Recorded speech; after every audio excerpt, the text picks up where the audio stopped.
cierre, ¿verdad? Vamos a atender las demás dudas y bueno, pues vamos con mi querido, mi apreciado amigo Alejandro Ponce, ¿verdad? Para hablar del tema de que Janet nos adelantó tantitito ahí con el tema de la garantía de audiencia y los criterios jurisprudenciales, que hay diversas preguntas en este ámbito y bueno, pues no me permítame presentar a Alejandro. Alejandro es licenciado en Derecho, egresado de la Universidad Iberoamericana, tiene más de 19 años de práctica en la defensa fiscal y casi 10 en temas de prevención de lavado de dinero, uno de los pioneros, creo, en México en estos temas de prevención de lavado de dinero.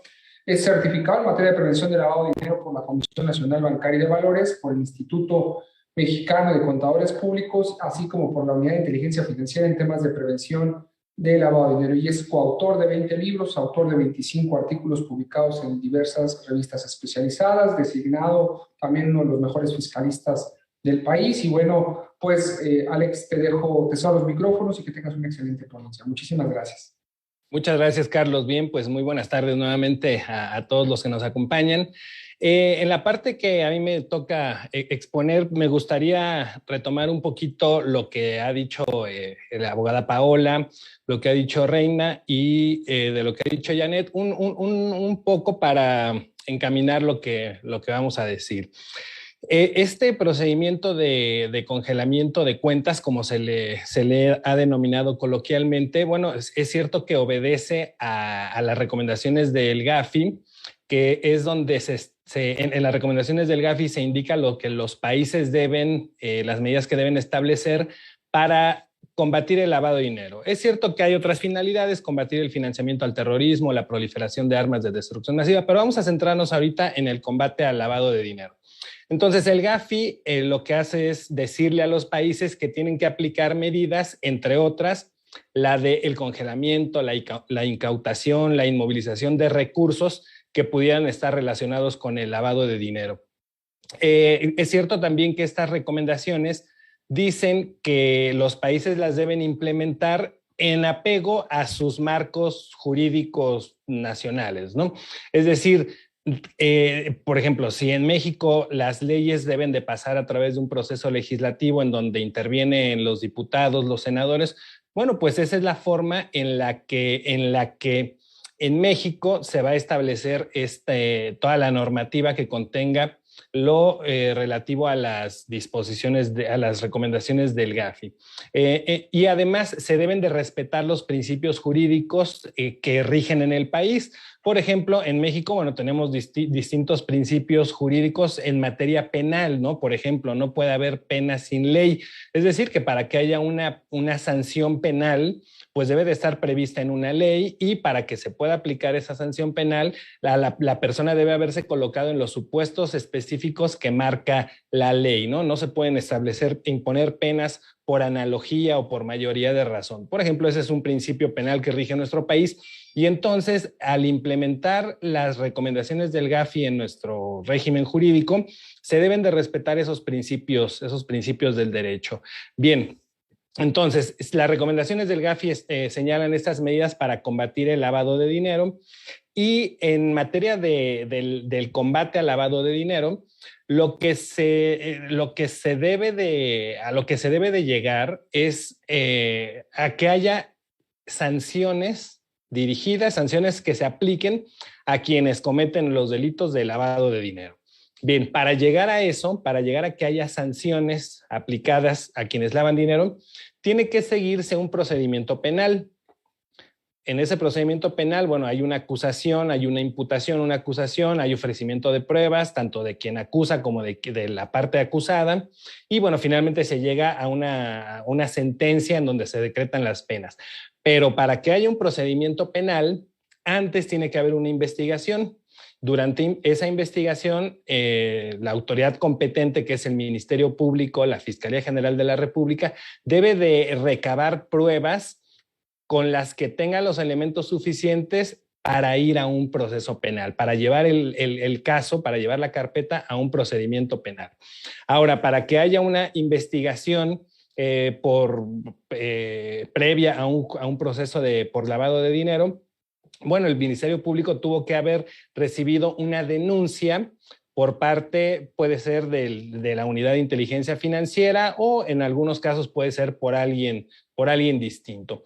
Pero bien, y para que haya una denuncia, bueno, pues tiene que haber, hablando de la UIF, de la Unidad de Inteligencia Financiera, pues la Unidad de Inteligencia Financiera tiene que tener información suficiente, indicios suficientes para formular la denuncia. La denuncia debe de llevar una relatoría de hechos, debe de llevar ciertas pruebas que con base en las cuales el Ministerio Público va a iniciar su investigación. Si de la denuncia considera que sí efectivamente puede haberse cometido un delito, bueno, pues entonces el Ministerio Público iniciará su investigación. Bien, entonces esto lo quise señalar así para que lleguemos a la unidad de inteligencia financiera.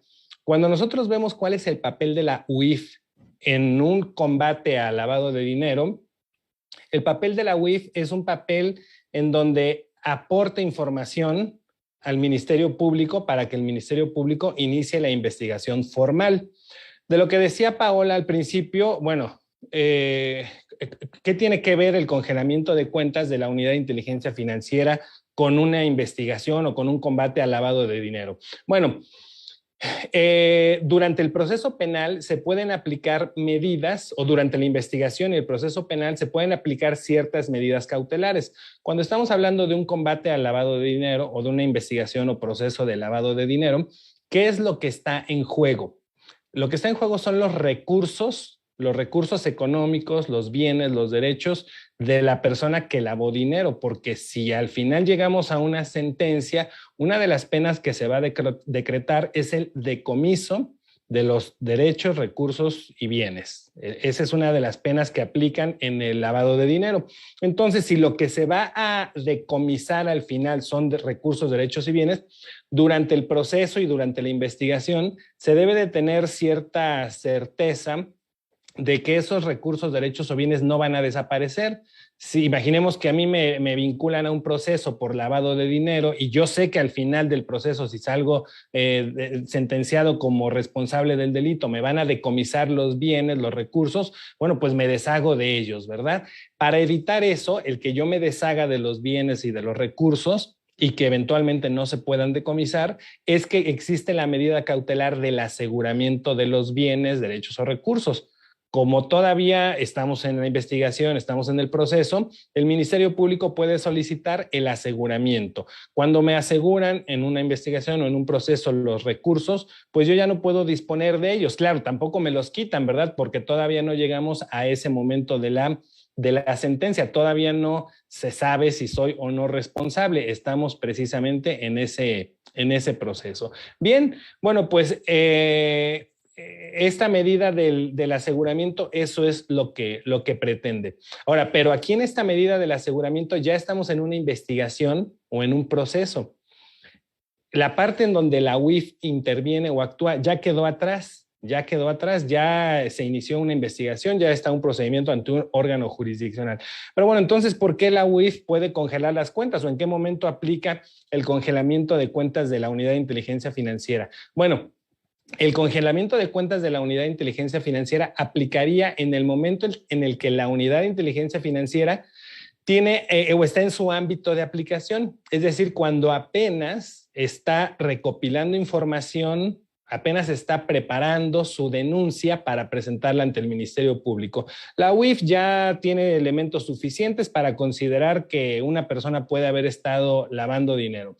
Ya está llegándose de pruebas, ya está recabándolas, ya está preparando la denuncia y puede decir en ese momento a esta persona la voy a poner en la lista de personas bloqueadas. ¿Por qué? Pues para que no mueva sus recursos, no se deshaga de ellos, no los desaparezca, porque, bueno, pues cuando se presenta la denuncia y se inicia la investigación, ya se solicitará el aseguramiento de los recursos y eventualmente se decomisarán esos recursos. Pero en el ámbito de aplicación de la Unidad de Inteligencia Financiera, lo que solicita o lo que hace es bloquear los recursos, congelar las cuentas bancarias de esa persona.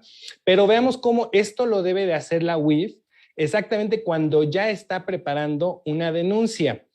Congelo las cuentas bancarias de la persona que voy a denunciar En cuanto presento la denuncia, el Ministerio Público tiene que pedir el aseguramiento de los recursos y, bueno, pues una vez concluido el procedimiento penal, si sale declarado como responsable, se le decomisarán esos recursos. Esa es la finalidad, o esa debe ser la finalidad del congelamiento de cuentas por parte de la UIF. Está mal, totalmente indebido, que la UIF congele cuentas sin ton ni son, al por mayor. Nada más, lista de personas bloqueadas y mete a todo mundo. Está mal que lo haga si no está preparando denuncias, porque si no está preparando denuncias, pues entonces, ¿con qué fin estás bloqueando los recursos? ¿Solamente por congelarlos? No, tiene que ser porque ya se está preparando una denuncia. Y exactamente como el congelamiento de cuentas está relacionado con un procedimiento de carácter penal, es que se ha emitido esta jurisprudencia en donde se señala que el congelamiento de cuentas solamente es válido, solamente es constitucional cuando la orden proviene, o cuando deriva de un procedimiento ordenado por una autoridad extranjera.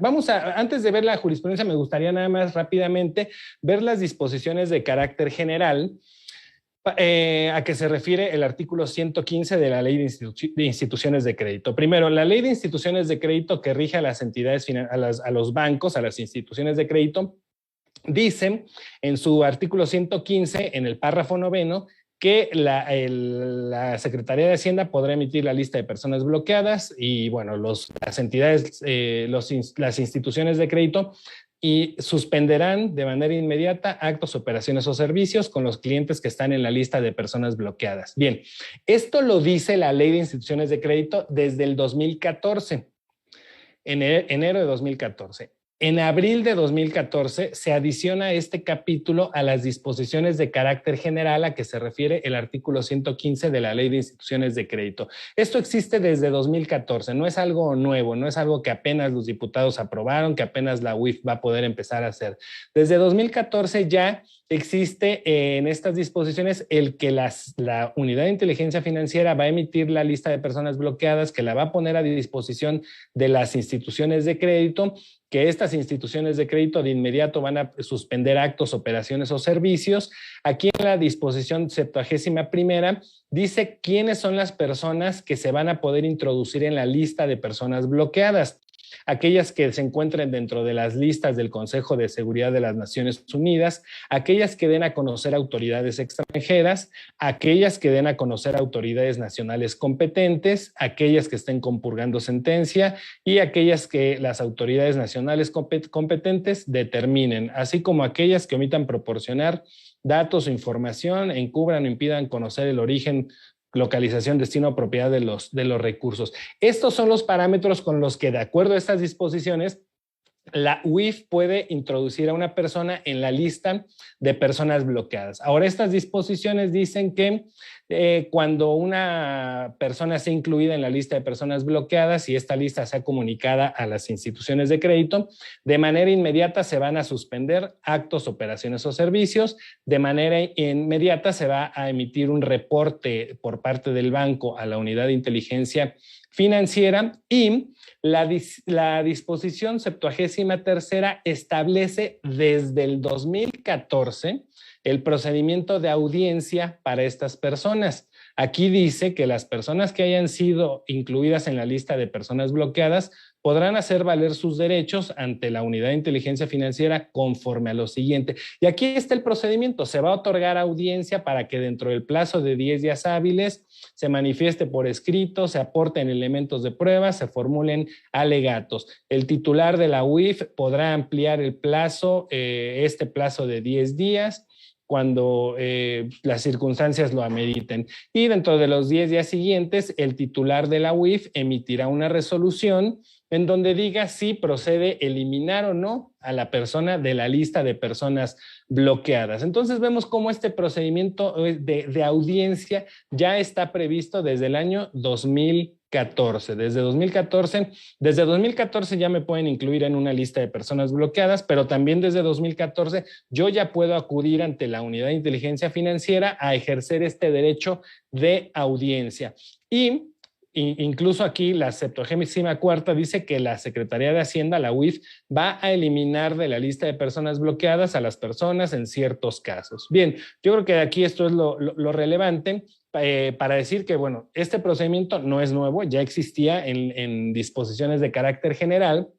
Ahorita con la reforma lo que se hace es trasladar esta disposición, lo que dice esta disposición 73ª, al nuevo artículo 116 bis. Esto es lo único en lo que consiste la reforma. Pero bueno, vamos a ver la tesis de jurisprudencia que está desde mayo de 2018, en donde dice que la suspensión de actos, operaciones o servicios cuando una persona está en la lista de personas bloqueadas únicamente es constitucional cuando se realiza para cumplir compromisos internacionales. Es decir, que la persona esté en una lista del Consejo de Seguridad de las Naciones Unidas o que haya sido solicitado por una autoridad extranjera. Fuera de eso, fuera de esos casos, es inconstitucional el bloqueo o el congelamiento de cuentas bancarias por parte de la UIF. Es decir, estas razones que vemos aquí, estos parámetros que vemos aquí en las disposiciones, no son válidos para incluir a una persona en la lista de personas bloqueadas. Cuando una autoridad nacional competente tenga indicios suficientes, no es constitucional. Incluso cuando se esté compurgando sentencia por estos delitos, no es constitucional. Cuando una autoridad nacional determine que la persona está relacionada con delitos de lavado de dinero, no es constitucional. Y este último caso también no es constitucional. Solamente es válido, solamente es constitucional cuando lo solicita una autoridad extranjera o cuando estamos en una lista del Consejo de Seguridad de las Naciones Unidas. Bien, entonces esta jurisprudencia dice que solamente en esos casos es válido. Entonces, cuando las personas han sido incluidas en la lista de personas bloqueadas, pues pueden hacer dos cosas. Una, irse al procedimiento de audiencia que señalan las disposiciones o irse al juicio de amparo diciendo es inconstitucional, que solicito el amparo porque es inconstitucional, de acuerdo a esta jurisprudencia, que me hayan incluido en la lista de personas bloqueadas. El juez tendrá que requerir el informe de la unidad de inteligencia financiera, y si la unidad de inteligencia financiera no demuestra que lo incluyó en la lista de personas bloqueadas porque está en una lista del Consejo de Seguridad de las Naciones Unidas o porque hay una solicitud de una autoridad extranjera, pues ese congelamiento de cuentas o ese bloqueo tiene que ser revertido, anulado, porque no se hizo de manera constitucional, ¿no? En apego a esta jurisprudencia. Bien, entonces, bueno, eso es lo que está desde 2018, esa es la jurisprudencia.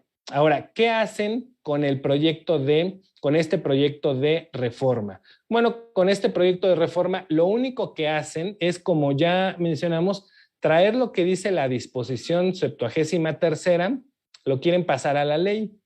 Vamos a ver aquí, bueno, esta es la justificación. Aquí está.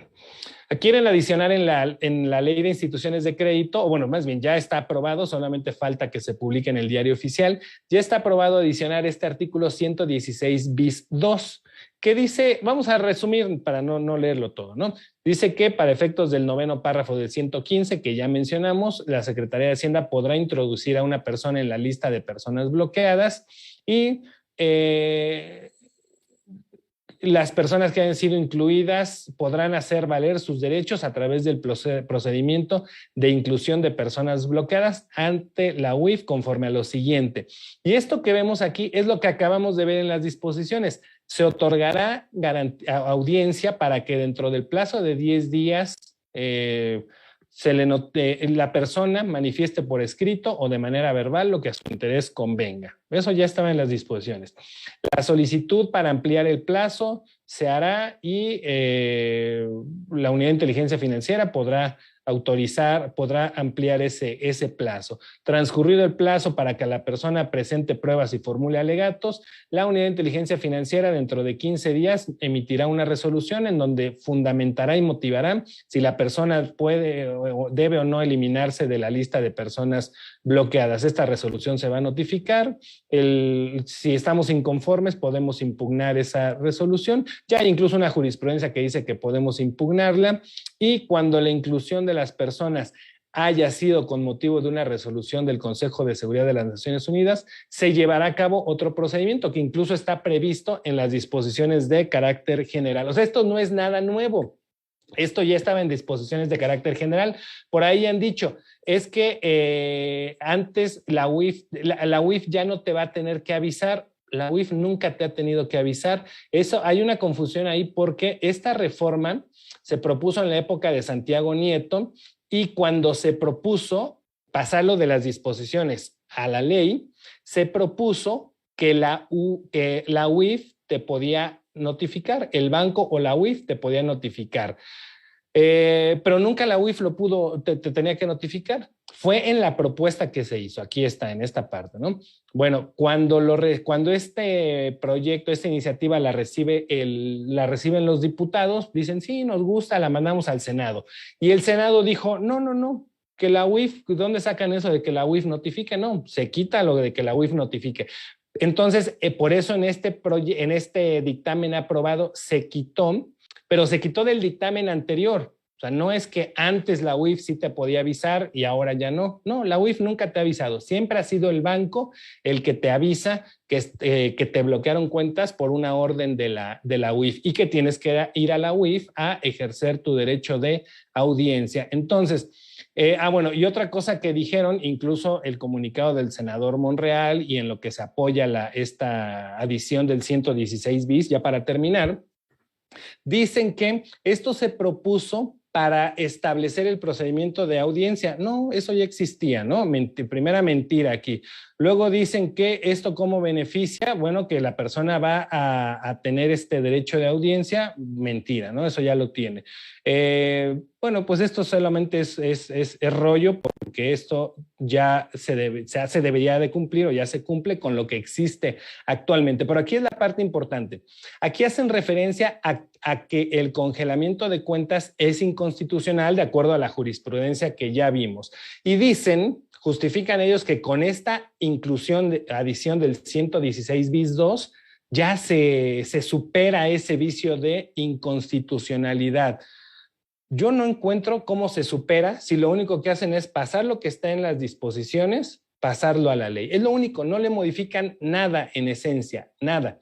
Entonces, en dónde se está superando esa inconstitucionalidal?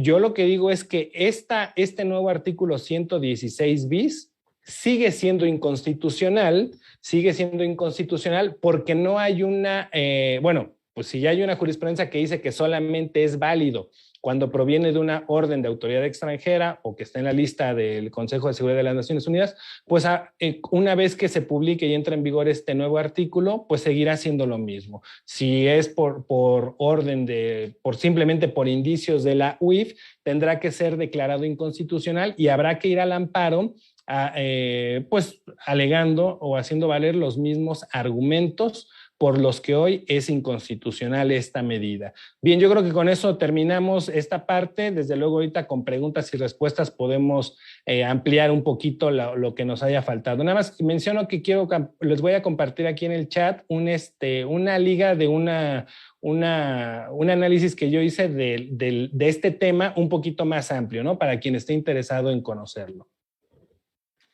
Muchísimas gracias, Alejandro. Digo, muy interesante, la verdad, toda esta parte.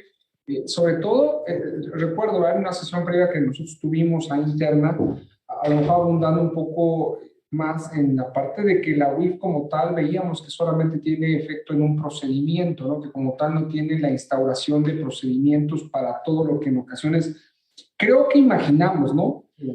Imaginan, ¿no? Porque la realidad es que creo que a manera de conclusión, si estamos de acuerdo, si por ahí están Reina, Janet, sé que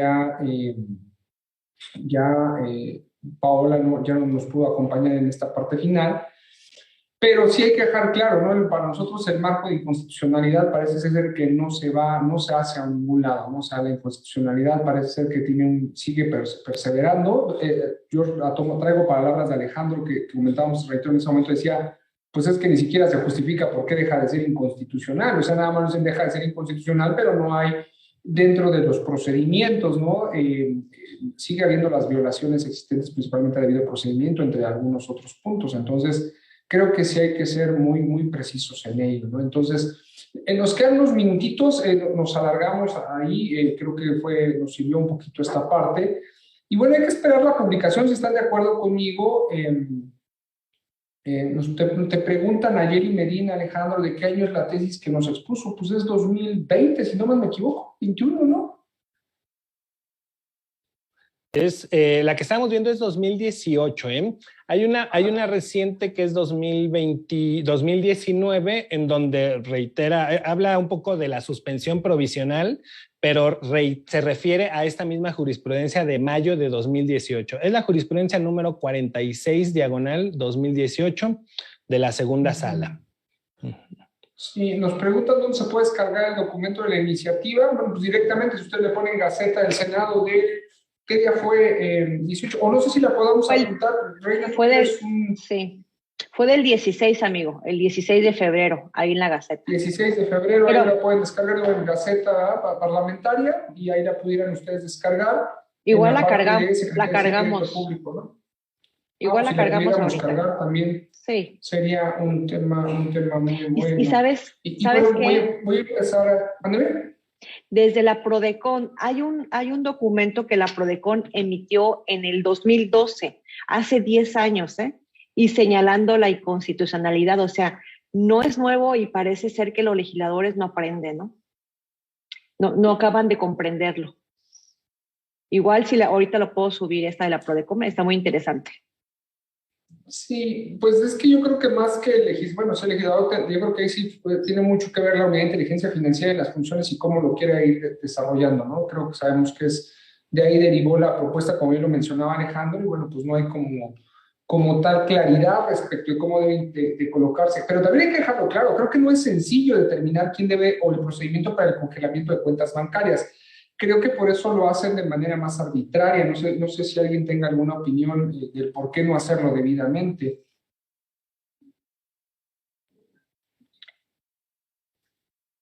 Yo nada más quiero decir, digo, ya sé que todo el mundo me va a caer aquí blesto, pero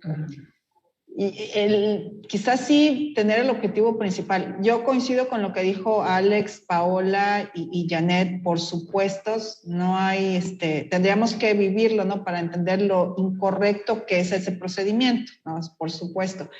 Pero entonces la contraparte es, oye, ¿y cuál sería? O sea, ¿dónde se hacen las aportaciones? ¿Cómo vamos, Alex, ¿no? A ese proceso donde, digamos, es que, pues, sí hay que evitar ese uso de recursos para que se siga lo que nos dice Gafi, ¿no? Para que se siga utilizando el recurso proveniente de lavado de activos, o para que se use para financiamiento del terrorismo o acto terrorista, o la proliferación de armas de destrucción masiva. Y ahí con el lavado de activos, pues sabemos todos, ¿no? Que hay varios delitos, ya no solo los delitos de cuello blanco, ¿no? Delitos de verdad sensibles que ya caería yo en la parte emocional cuando estamos hablando de no sé, esclavismo, trata de personas, perdón, el abuso, la pornografía infantil, en fin. ¿Cuál es la siguiente pregunta? Y aquí es lo que les quería decir. Bueno, y entonces cuando nosotros como ciudadanos normales estamos viendo a través de las noticias o escuchamos, ¿no? Que cierto tipo de personas o ciertas organizaciones o ciertas empresas se dedican a ese tema, y nos hacemos esa pregunta, pero es que ¿cómo no los han detectado? ¿Cómo no les han quitado el dinero? ¿Cómo? Y luego vemos a un ciudadano de a pie, bien hecho, apegado a la ley, y cae en este colador con los orificios tan grandes, ¿no? Que podrían caer mucho, ¿no? Un poco madera, pero bueno, podría pasarles, y tendremos que estar en ese proceso de oye, ¿y cuál fue el tipo de audiencia? ¿Y cómo, cuáles son las pruebas que debo presentar? En fin, todo eso.